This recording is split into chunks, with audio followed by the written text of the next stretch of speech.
To our 84 Adventurers Wanted. Yay! Thank you so much for joining us for our last hour of the day today. We are playing hour 84 of a 100-hour D&D campaign, so you are literally coming in just before the end. Obviously, that means there will be points in the story where you're going, what? And you're fully fair to say, please explain more about what's going on. We have a relaxed attitude to sound and movement from the audience, so if at any reason, for any point during the show you want to ask a question or dive in, please do. We welcome the interruption. It's no problem at all. I will try and catch you up, though, to make sure that everyone's sort of on the same page. Before we get too much further into it, I want to explain what a relaxed performance is. We're not technically fully relaxed because we have Wilhelm in the back making sound effects. Oh no! There it is, lovely. So there are some loud sound effects during the show. However, aside from that, the same principles as a relaxed performance do apply. That's for the benefit of people who can't be still and silent for an hour. The lighting will stay exactly the same. If you need to leave at any point, those two doors on your left lead out to a foyer space where sweet company staff wearing red and black t-shirts will be able to assist you with anything that you need. If you need something in the room, Nemo, our stage manager, is over there. There we go. And Nemo will happily assist you with anything you need. Just give them a wave or catch their eye, and they will happily help you in the room. Right. What are we doing? We're playing Dungeons & Dragons. Everyone aware of what that means, generally speaking? I see some some nodding people in the audience. That's great. Just to make sure we're all on the same page, we are playing a fantasy tabletop role-playing game. The four people to my left and right play characters in a shared fantasy universe, and I play the rest of the shared fantasy universe. So everything they encounter, everyone they meet, all the monsters they face, all the terrible cults they have to deal with. Oh, me, baby. So yes, that will be happening throughout the hour. To make sure I don't abuse that awesome level of power I've been granted by these poor saps next to me, they have character sheets that give them special abilities, and they will be rolling a 20-sided dice more often than not. That's one of these. 20-sided dice means that a 1, if they roll it, is terrible, and a 20 is brilliant. Feel free to cheer and or applaud depending on how you feel about the people at the table at the time. So let's go round and introduce all of our characters and find out what's going on. So, starting on my right, please give your name and your pronouns, your character's name and their pronouns, and a bit about who they are and what they're up to. For example, I'm the Games Master, my name is Chris, and I use he, him pronouns. Hi, I'm Naomi. I use she, her pronouns, as does my character, Roberta Risk. Roberta is a bard, war journalist extraordinaire. She's an elf. She's currently writing down as much as she can to document it for... She's probably going to write a book about this whole thing. But until then, she's feeling very uncomfortable with some actions that her leaders of the rebellion have decided to take. I'm David Anderson. I play Vith the Merciful. A lizardfolk cleric from the swamps, just here for helping out the rebellion. I use he, and so does he. Yep. So we're all fine there. And this is going to be interesting. So far, the Merciful has been sort of... I've healed Crisis. You have healed people, that's very true, by pricking them and other things. So yeah, it's merciful. Merciful, okay? We all got the picture? Let's be fair, lizardfolk have a very skewed sense of perception of men. That is very true. Either. I'm Isla, she, her pronouns, and so does my character. She is called Kimmy. She is a halfling monk, and she doesn't really... It's not really the monk hitting things is the thing, it's calligraphy is the dream. Really alright at hitting stuff, as we've proved just in the last hour. Swatted a swarm of bees with a quarterstaff. It's very impressive. Yeah. But calligraphy is the proper dream, and once this is all over, that's what she'll go back to. Splendid. Yeah. Hi, I'm Emma. I use she, her, as does my character Ezzy. Ezzy is a Yuan-Ti sorcerer, so she has black hair pulled to one side and purple scales that run sort of through her undercut and down the left side of her body. She's essentially half snake. She was part of the cult that we're now fighting against, and she's very interested in the new cult. Don't worry, I'll explain in a second. And yeah, we're in the middle of fixing a robot. Yeah, so let me catch you up on the story in as brief as possible time while still giving you all the salient information of 83 hours of gameplay. So, the four players to my left and right are characters. Their characters were part of a rebellion On their plane of existence, a cult dedicated to an evil elder god took over, enslaved them, made them work in mines. They fought back, pushed the cult back out of their dimension, and decided to follow them to try and wipe them from existence completely. They have now followed them through various planar portals, through space and time, and have now ended up in a space called the Nexus. The Nexus is a largely clockwork area. Every single wall, floor, and ceiling is made up of gears, bolts, pistons, and the best way to imagine it is nothing in this place stays still. Everything moves pretty much all around it, apart from a gigantic central crystalline structure that seems to fill many rooms in this space. You often get a bit of it peeking through a wall or similar. This crystal appears to be part pure green glowing crystal and part sort of the rock you would find around a crystal if you were trying to mine it out. This crystal appears to have some strange property and is being tussled over by two gods. One is this ancient evil elder one the cult worship, and where it has influenced the crystal, it has perverted it and turned into this sort of encrusting ore-like substance that runs through it. The other god appears to be purifying it and trying to clear it into this beautiful, lovely green crystalline structure that appears to have strong magical powers. The cult that are trying to purify it are trying to do so with the aid of a gigantic copper robot that they are trying to infuse with various powers to allow it to access and purify the crystal directly. The party have been helping this robot gain sentience, and the cult are now about to enact the final part of their plan to give it a soul. To give it a soul. Some of the party are uneasy about this, as there's a 7-year-old girl in this cult, but let's see what happens. So, diving back into the story, the four of you with this automaton that now appears to have most of its movement and appears to be able to function but doesn't appear to have any kind of sentience, are now heading back into the main room where this cult of yellow and white robes, the cult you are getting on with better, are going back into the same space that they are in, and you are walking back with this automaton. What would the four of you like to discuss en route? Look, this is all well and good, but how are we going to stop them from putting this on them? Or at least that kid's soul. I mean, if it is what they want, why not? I mean, the child doesn't have a choice. So it would be... So maybe we stop the child from going in, but everyone else has a choice? The child and the cat. Vith the Merciful. The Merciful, great. It is about choice. It is about choice. She doesn't understand. Didn't say it was going to be the child. There's loads of volunteers for They this. said everyone. They didn't say it. They didn't. I don't think they did. Rusta said everyone. They said they were going to They were cycle gonna through do it. until it would work. One at a time. They were going to share it, weren't Yeah. they? Yeah. Including the child.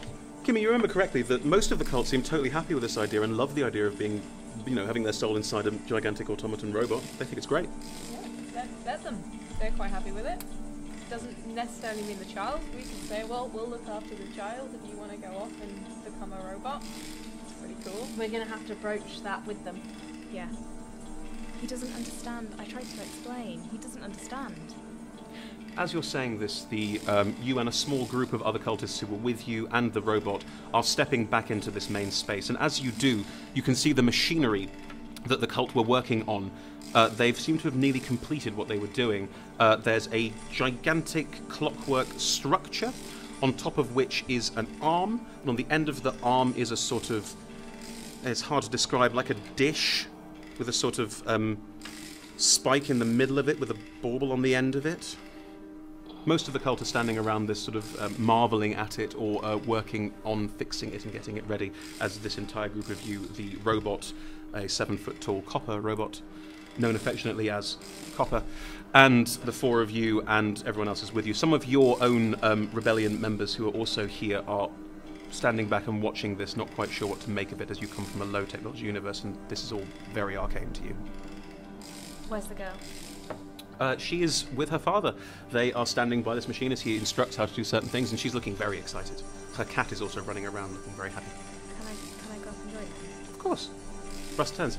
Ah, you have returned. And with... Oh, look, it has sentience. Look at the blue in its eyes. How fantastic. Thank you ever so much for your assistance. It is greatly appreciated. How does this work? Well, This is the soul transference machine. And what it will do is whoever is going to be going into it will stand underneath the dish, and then when their body is completely vaporized, their soul will travel through and down, and then if the robot stands here, it will go into said robot. So who's going first? We had not discussed it. Everyone, who would like to go first on this joyous, momentous occasion? Prelove, who you met earlier, who considers himself leader of the cult, goes, I think it should be someone who's got like a bit of authority and knows what they're up to, so I'd love to volunteer to go first, if that's all right with everyone else. Some people are sort of going, uh-oh, stepping down again. He has quite a forceful personality. Who are you? Oh, hi, I'm Prelove. I'm in charge of the cult. Nice to meet you. When Brelove says in charge, I want to do like air quotes. Do you want to do it like subtly in any way? Yeah, I'll sleight of hand it. Sleight of hand it, please. 11. Yes, well, I'm actually in charge, and this one has no idea what she's talking about. Yeah, in charge, yeah. And Russ looks over and goes, you know, he is nominally in charge. That's totally correct. Didn't see that one. And Brulov goes, yes. I am happy to go first if everyone else is willing. If you want to. I cannot imagine a better life than being part of this cult inside the one thing we want to control, and then using that to purify the crystal. That sounds a-okay. Can't you use it to purify the crystal without your soul going into it? Russ turns to you and goes, I, as far as we understand it, when the robot communes with and becomes part of the crystal, I do not think it will be able to communicate very effectively. We will be stood outside, witnessing the glorious moment, but not taking part in it. I cannot imagine a worse fate. Staring off the middle distance randomly. But then who'll continue the cult when you guys are gone? We will all continue the cult. We will be the cult inside the automaton. So will it be a cult machine? It will indeed be a cult machine. Are we all prepared? The leaders of your rebellion and the other people who are with you are watching this going... Like, you catch Wisatris, the elf wizard who is nominally in charge, along with Simon, a revenant, but yeah, a human who is dead and now walking, sort of gives you all a look of... Yeah, I'm quite happy for them to... It serves our purpose for this to let this happen. I mean, I don't know. would it be fair then to step back in case the volatile vaporization of the body causes damage to anyone who might want to partake later, so they are unable to partake? Russ turns and goes, that is a very good plan. Everyone step about 10 feet back. I'm going to pick up a small child and step back a bit further. Fine by me. I'm going to hover near that as well, because I have things I want to do. But until then, are we sure this isn't, like, going to help the other cult, like, destroy everything? Wisatris next to you leans in and goes, I'm not 100% sure, but as long as we control it, I think we will be able to use it. Russ turning around goes, oh, they asked us to do this, but on the other hand, we do not have the same goals as them. I do not know what they want to do in the long run, but I do think they have misunderstood the nature of the universe. I do think purifying the ore into crystal is something the other cult really wants us to do, which means we probably shouldn't be letting it happen, but you know what? But we want to do it as well. It is our one and only aim. Oh, let them get their aim. I'm just been working so hard for Listen, this. I'm just concerned. Crisis Minus goes, twitching slightly still. I'm just Got electrocuted by bees. I'm just concerned that we're not looking at the bigger picture here.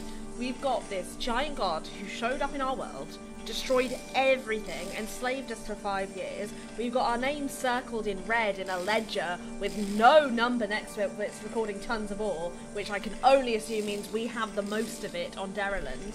They're gonna just go and completely strip our home of any resources. If they control the crystal, which at the moment, we do. For how long? We are a very powerful force to be reckoned with. And if we control... a giant robot. If we control a giant robot and this crystal and can create portals through space and time, we will wipe them out. They took our entire world in one go. I mean, and we defeated every single one of them. I mean, if they control crystal with portals, then they make portal to place where there is no air and strangulate them. Makes a very reasonable point as well. I just want it on record, and since I'm keeping the record, that this is a bad idea. Simon leans over, just quite goes, We don't want you to feel like your voice is not heard. Well, I feel very unheard, so... You have voiced your concern, and it is duly noted. You are welcome to, and I told you so at some point. I am so ready for that. Lovely. Can I talk to Russ? Of course you can. Can I come with you? I'm sorry? I think she wants to go inside the crystal. Can I come with you? I mean, we would always be happy to have more participants, of course. In fact, if any of you want to come with us, you are more than welcome. Nope. I find I already I think I knew your answer before you even said it. I think I am happy inside my own scaly flesh. That is your prerogative. I would not ask this of anyone. I certainly am incredibly surprised by the offer. I like what I have heard of Hellas, and I don't want to be alone again. Well, in which case, I think you may need to join the queue. But once this process has begun, you are, of course, more than welcome to become part of our great experiment. Excellent! If anyone else would like to join, please do it as a bit of a surprise. No? The rest of the room sort of... I don't want to do that. A lot of people looking very... But you have different goals and aims from everyone else. That's perfectly fair. As that was happening, can I go up to the copper? Yes. And can I draw a really pretty name badge on him? On the robot? It is It, genderless. sorry. Yes, you may, of course, draw a very pretty name badge on There copper. we go, that just makes me happy. In beautiful calligraphy, it now across chest. Yeah. Top there. Just says copper in beautiful calligraphy. Oh, yeah, happy with that. My The, best work. actually, roll a sleight of hand check, see how good Oh, it I is. hope it's my best work. As you know, you can use your calligraphy kit, so you get to use your proficiency, which is +4, plus your dexterity. So adds that to your roll. That is 22. It is some of the best calligraphy you've ever done. So proud. So proud. Excellent. As you all step back, as you step forward with the cult, staying close to this, you're still holding the 7-year-old, right? Yes. Lovely. Good. As you all... I feel like that was wrong.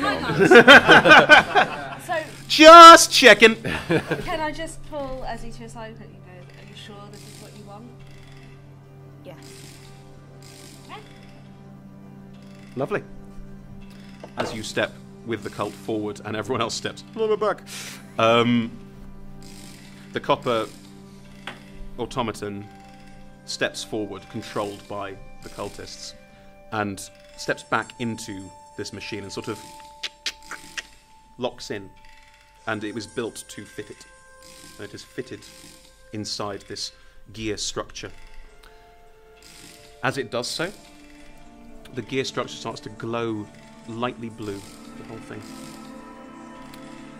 And Russ turns to him and goes, well, Brelove, if you would care to be the first, you are, of course, more than welcome to join in. Brelove steps forward. Right, okay, where do I stand? And is placed underneath this. Oh, just standing there going, righto, bring it on.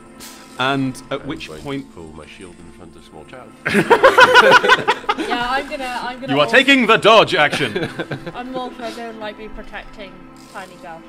You can stand in front of her if you choose. Yeah, I'm going to. Right. Still far enough away from that. She is to not trying to protect sort of see over your shoulder to see what happens, because this is what she's been raised to believe apotheosis I'll let as her well. see. I'll let her see. But... Let her watch, good. Right. Okay. As he is standing there, the machine powers up. And from the top, from this disc and this thing inside, a glowing yellow beam leaps out and passes straight through Brelove, who looks a bit shocked as motes of his flesh just start to fall away as he becomes one with the beam of light. And you see this sort of crackle of energy crackle through, past, and the copper robot twitches. It turns its head and goes, okay, that's really cool. Please note its mouth doesn't move, it's just a slit, but his voice comes out of it. Oh, that's... I feel Okay, who's next? You must all join me in this. Roll insight checks. 13. 13. 6. 6. 20. 20. 25. 25. Ezra, you are also quite taken by this moment and are just sort of watching it happen and realizing that this actually works. Everything they've talked about actually works. The three of you note that some of the cultists are starting to look a little bit concerned. Like, this was a great idea. In practice, they didn't actually believe it was going to work. And are now starting to have doubts. And the copper just stands there. Who's next? Please. Join me. Everyone. How many souls do you need for this? Well, Copper is now an animate being with Brelove's soul inside it, so at this point we do not need more, but if anyone else would like to join in at this point, at which point Brelove turns inside the thing and goes, guys, come on, join me, what are you waiting for? I'm going. I just wanted to voice that anyone who was maybe having second thoughts about it You step forward. could pause Ezra, you step forward into the loudly area, to the whole cult. into the area that you're stepping into, and again, this beam comes arcing out towards you. Technically, you are making a dexterity saving throw. If you can choose to fail it. Failing it. Cool. What's your current hit point count? 64. Yep.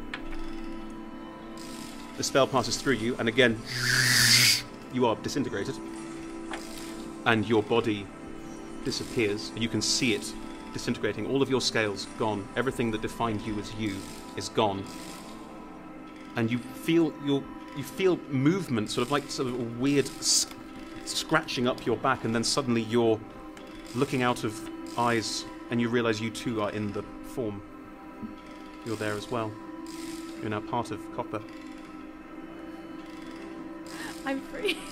As you try and say I'm free and laugh, you get a bit of it out, but you realise you're vying for control. And as you vie for control, you can feel Brelove's personality just sort of push you to one side and go, no, this is mine. It's not yours. Make a contested wisdom check. Oh, look, it's on my side. 15. 15. You are managing to hold your own against him, but you are in constant battle at the moment, because both of you feel this is your right and that you deserve this. And you are, as you all watch, the machine appears to be sort of twitching left and right, back and forth. As it does, the machine behind starts to twist around in the air. And as it does, you can see that it's charging up again. And another beam of light pours out and just disintegrates a gear in front of you. And you realise this thing may be out of control. Right. Can we all roll initiative, please? Oh my god! Do you need me to roll initiative? Yes, please, I do. Yes! Hang on. Anyone roll above a 20? Yeah, me. What'd you roll? Nat 20. Rolled a nat 20. What is that in with all the numbers on top? 21. Well, you're definitely going first. Anyone roll above a 15? 19. Anyone roll above a 10? 14. 14. The dice says 11, I don't know what I'm adding. You're adding your dexterity modifier. 13. 13. What'd you roll? 14. 14. Maths. Right. As you're going at the same time as You're just so in tune now. Lovely. As there is a slow realization amongst the cult that A, being inside this thing means you're vying for control of it, and they're not quite sure what to do with this information. And as some of them are starting to step back a little bit, and as your forces just go, oh, this is not a good idea, and start stepping away from it, we're starting to just lean over to you and go, and you can say it if you want. I told all of you! You said it. They're all stepping back. Vith, what would you like to do? Where's the door? There is no door in this room. It is a room about 100 foot wide, very tall. The only ways out you've been through before have been through gears that occasionally move, and you would get lost very quickly. I see. I would like to cast banishment on the small child. Okay. Oh no, I is was she gonna do is she something not? else. No, wait, is she native to this plane or not? I'm not sure. Was she You born don't here? know. You can revise your decision Oh, right. if you I would choose, like to but it is just- I entirely like- your decision. Before I do so, I have to go. Small child, were you born here? No. Oh, sorry. No, I wasn't. Why? Oh, I see. This is unfortunate. Just do it anyway, just do it, just go, just do it. No, don't banish her to a random point on the road. Well, it's What's her wrong home with you plane. people? You're Where's- supposed to be merciful. Where were you born? I don't know. Alright. That is unfortunate. Okay, small child. Okay, small child. I am going to cast, it's not a wisdom save, is it? What is? It's not a wisdom save for the beam, it's a constitution, isn't it? It's a reflex. It's just a dexterity saving throw to avoid the beam, Yeah, no. which is one thing you're really great at. No, it's not. If you... So if you just... I would like to... 6 seconds, man. Fuck, just 1 second. You banish the kid. You have no idea where it's going. Banish her with a cat, at least. Fine, I'll aim for the robot gas banishment. You cast banishment on the robot. Yes. Lovely. What is it? It is, I don't know. Wisdom save, I think. It's a charisma save. I'm not 100% sure. I've got a PHP. No, I've got it. It's a charisma save. Cool. Can you roll a charisma save, please? 22. Yeah, doesn't affect it. Oh well. The beam washes over the copper robot, and nothing happens as it twitches around inside this cradle, holding up this disintegration beam. Right, I will now like to move backwards towards the wall. Okay. Still holding the small child? Still holding small child, like Lovely. behind my back, so she's not facing it. Lovely. Okay. What's going on? Let me see. It is not important now, it is very bad. Just hold on, we are loading. Oh my god. Okay, lovely. What would you like to do as this situation unfolds in front of you? So the disintegration beam thing. Yeah, it's currently just on and sweeping around the room. Okay. Is it near a wall? Like can I climb up and? You can climb up the piece that it is on, try and grab onto the dish holding the beam. Yes. I'm gonna give it a go. Okay, you're a monk, so you can use Step of the Wind to just run up it. Yeah. You are now standing on the top of this machine with the beam flailing around and you underneath the dish part. What would you like to do? I want to try and grab a hold of it and shove it into the wall that's moving so that it gets crushed, if Okay. possible. Make a contested grapple with with it. What is that? It's athletics for you. Not acrobatics? No, not at this point. You're starting to grapple. 20. You manage to push it into the wall, and as you push it forward into the wall, it goes caught between two gears and just there's a horrible bending noise. But behind it, you just hear this sort of as a disintegration beam starts burning through gears, just making its way through the wall. Wow. Okay. Roberta, what would you like to do? 180. Thank God. Okay. Yes. I would like to cast a spell magic on the disintegration ray, please. Go for it. I'm going to cast it at 4th level, just to give myself a little bit of a boost. Yeah, is it a 4th level spell? No. Great. So it's 10 plus the spell level I'm rolling. Yep. Ooh, plus 9, that's 20, 21. Cool. It's a machine. Nothing happens. You said it was a magic ray. I did. It is a magic ray, it's not coming from... The difference between magic and technology depends on where you come from. Sorry, love. It does It's nothing. It is science of the sword. It is science in this world, correct. Right, Ezzy, would you like... You are currently in control of the creature, but at the top of your turn, Bria's going to try and take control back. Okay. Can you both roll a wisdom save, please? Natural 1. Natural 1. The creature manages to twitch out... The creature, Copper, manages to twitch out of this moment and looking around, seeing what's happening, it reaches up to where you are, grabs the beam and pulls it back into the room, where it sweeps across a wide arc of the room. Contested grapple? Yeah. Yep. 19 plus 2 then? 19 plus 2. It rolled a 17. As you twist off it, trying desperately to hang on, it tries to pull the beam back towards the crowd of people around it, but you're currently swinging off, and using your weight you manage to pull it down further, and it goes wide and just edges. You note where it impacts the crystal, it does nothing. As it's burning holes around, it just goes and just no impact on the crystal whatsoever. But it is cutting across and not actually impacting anyone else on this turn. At the same time, the girl looking around. Nugget? Oh, God. Nugget! She tries to break free from your arms. Looking for her cat. That wasn't good. I rolled a 4, and that is that athletics? Yes. 7. She slides out of your grasp and starts running around the room looking for her cat. Shit.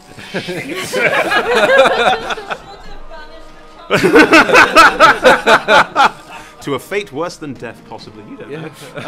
Lovely. So, at this point, the rest of the cultists are... They're making their way. Some of them are, like, kneeling and praying to this moment and desperately looking forward to this, like, absorption into the creature. Others are running around the room helter-skelter. Some who know their way around are running to exits to try and get out of here. Most of your allies are looking a little bit like they don't know what to do. Simon turns to Researcher and goes, "Any suggestions?" Sartre just goes, "Rust, how do you control this thing?" Rust, standing with the others, goes, "Well, we sort of thought it would control itself." Biff, what would you like to do? Think things through. Where's the What small... a shocker. Can I look... The small child is slower than you. It is running around the room looking for... She's looking around the room looking for her cat. Okay, I see you said cat. Yes. Where is it? Halfway across the room. Oh, good lord.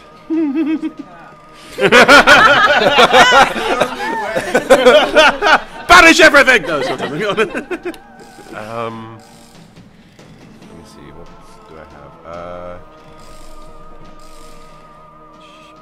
I would like to run towards small child. Do I reach her? Yeah? Yes. And how far away is this cat compared to that her? You would need to use a dash action to get the small child and get to the small child and to the cat. But you wouldn't be able to grapple either because that would be your action.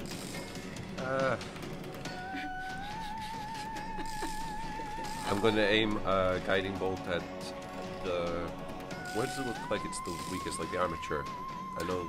The armature itself, where Kimmy's currently hanging off it, is sort of a swing point. You could easily aim the guiding bolt for that, but she's right there. I mean, is there a swing point further down? No. No? Alright. Here we go.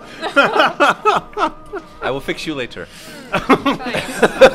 Merciful. I would like to use a 5th level spell. Fifth level spell slot on your guiding bolt. Still spell attack roll, please. That would be 21. Yeah, you definitely impact it. Roll the damage. That is a D8. What is it? The damage. The damage on a guiding bolt, I'm not sure. What is the damage on a guiding bolt? I think it's 4d6 when you cast it at 2nd level, so presumably at 5th it's 5th. Extra d6 for level, so it's 76? What spell slot to choose fifth? For 5th. 8d6. 8d6. I can maths.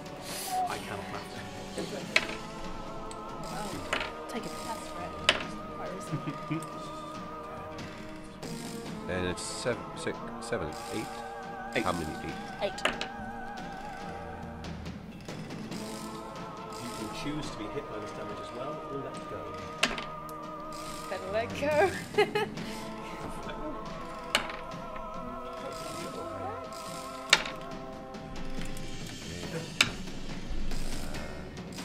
That's 32. Yeah. 38. 38. Nope. No, that's it. 38. Yeah. 38 points of damage. Seeing this come, Kimmy just whoop, let's go, and falls and tumbles along the ground.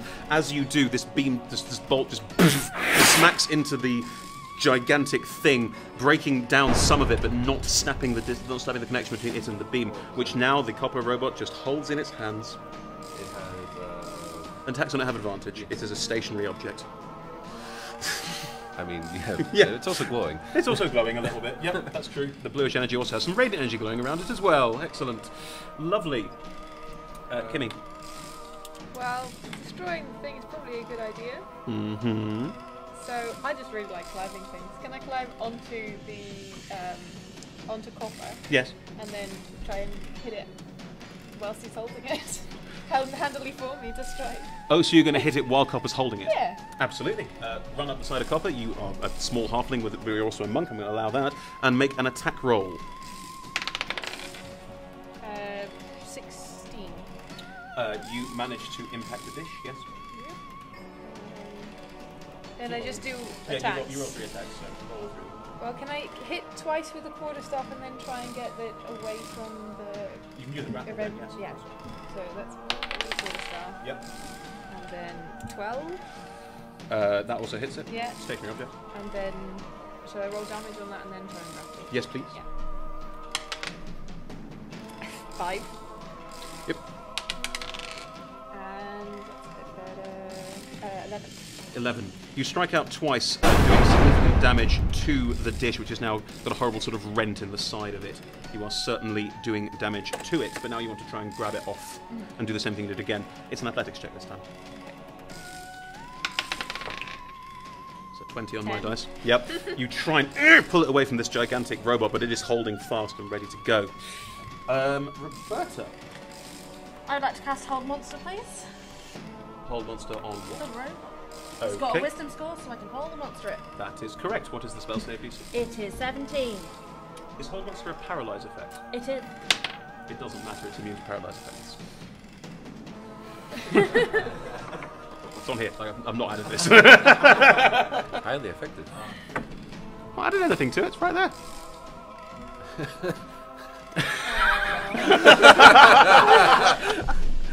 That's really not my fault. Like it is. Sure. You chose this.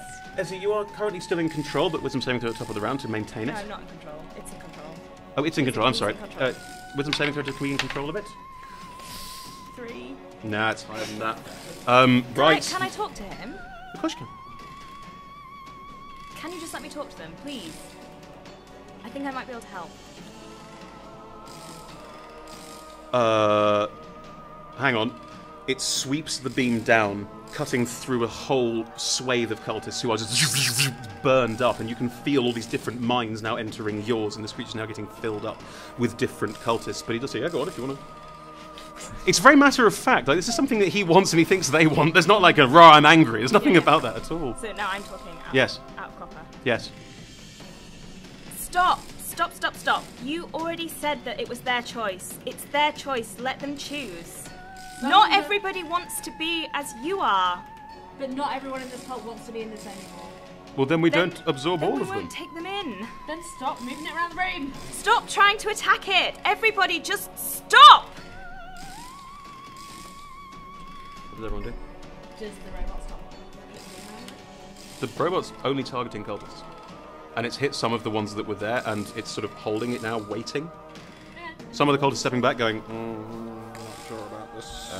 I'm going to pick up small child and just say, I will get you your cat. I am much faster than you. They contested grapple. Natural 20 on the dice. Fucking hell. Right there. Okay. Yeah. She slips out of the way and runs for her cat and grabs it, going, it's alright, you're safe with me. Standing in the middle of the room, like yourself. Right. Lovely. Are we still in initiative? We're still initiative unless anyone tells me they're not.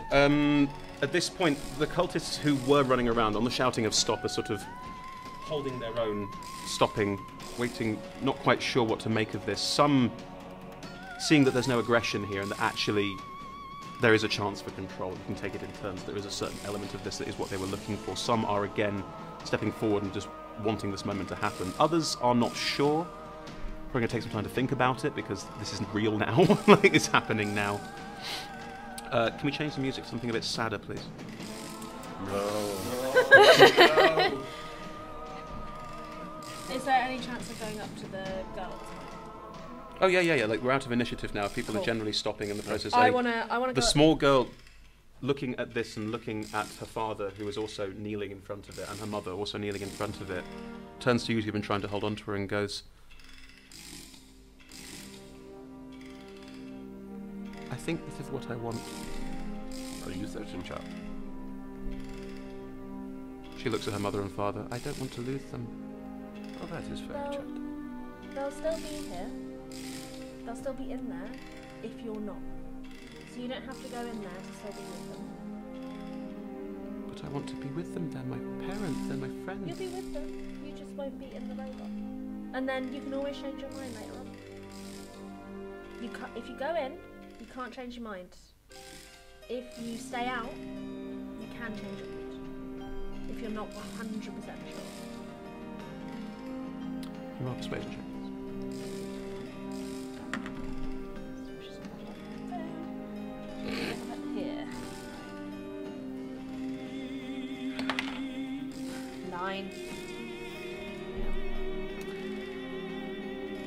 I'm sorry, I've never met you before. That's okay. I don't know you, and I know them. That's okay.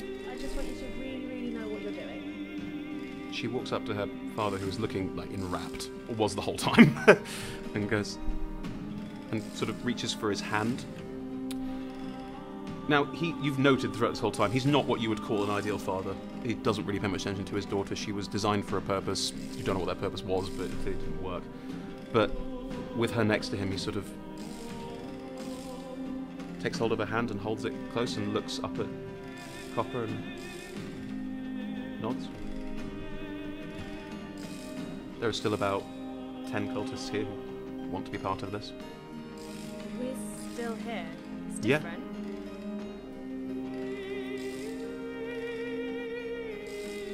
They're all just waiting. You're currently in control of it. Oh, they want me to move it. Yes, they want you to move it.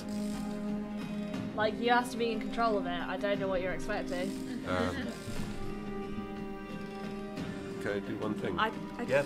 I'd just like to cast Guardian of Faith, so a large lizard folk man stands at the entrances to the room, ready to ward off anyone that comes near. So they get their choice. I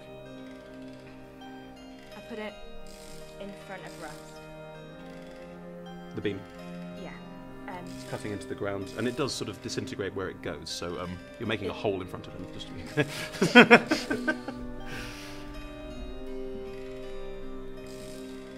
I've been forced to make choices. I will never do that to someone else. You have to choose. Rust nods eagerly, and next to him, looking up at you, the little girl just looks directly into the robot's eyes and just goes... The cat doesn't know what the fuck's going on. I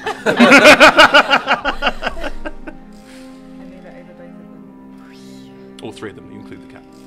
No, leave the cat. holding the cat. Before you do you want your cat She to stay out? said she did it. Sorry. She's in here now. The beam passes over all three of them, and as it does, this effect you've all seen before of sort of motes of them passing off happens and floats away from them. The last thing you see on the little girl's face is a little smile, and then she's in your mind, as is he, and as it passes over the remaining cultists who wanted this, as are a good 2/3 of the cult are now inside Copper. Are now Copper. As are you. I give Copper a pat on the head. Still touch the armature, really?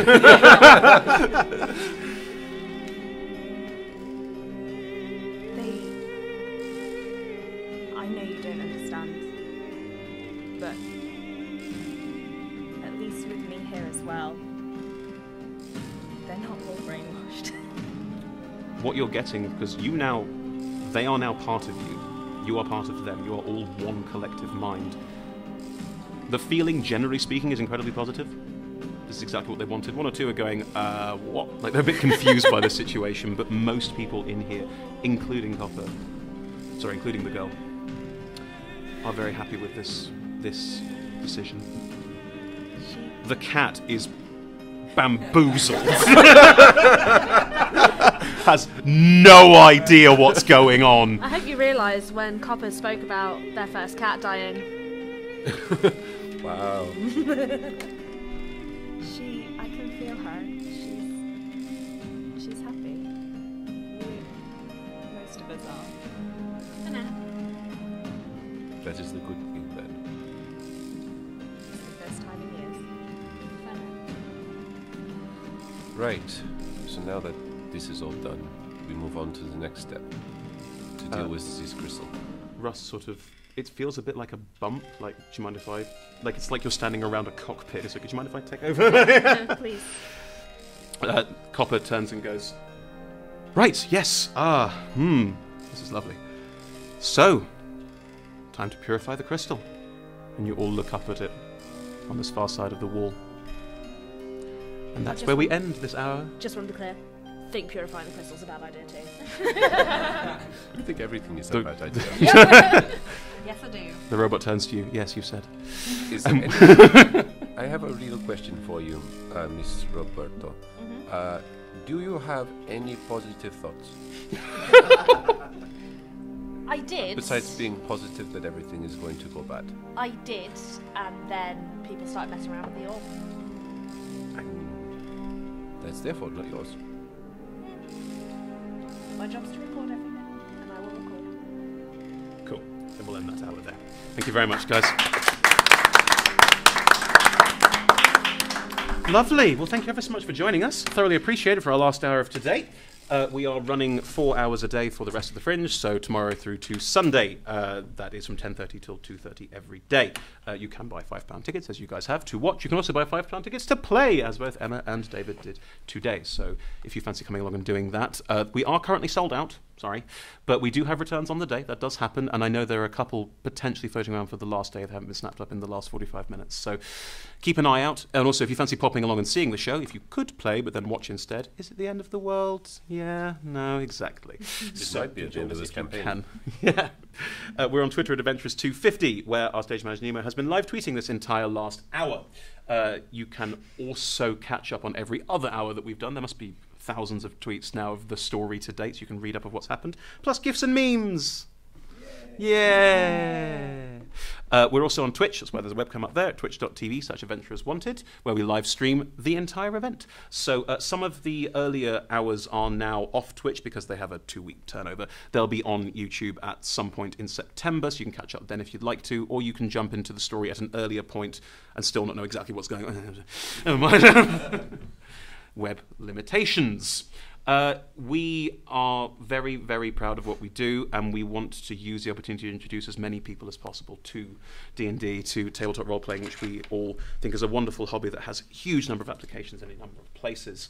And I'm very proud to say that we have somewhat taken an axe to the stereotypical monoculture that tends to surround D&D, and I'm very pleased to have 3 women at the table today. We do try and spread that out as much as we can, and if you think that's as important as we do, we have a Patreon online where you can support us in doing that, or a donate button if Patreon is too much commitment for you, which I understand, not a problem at all.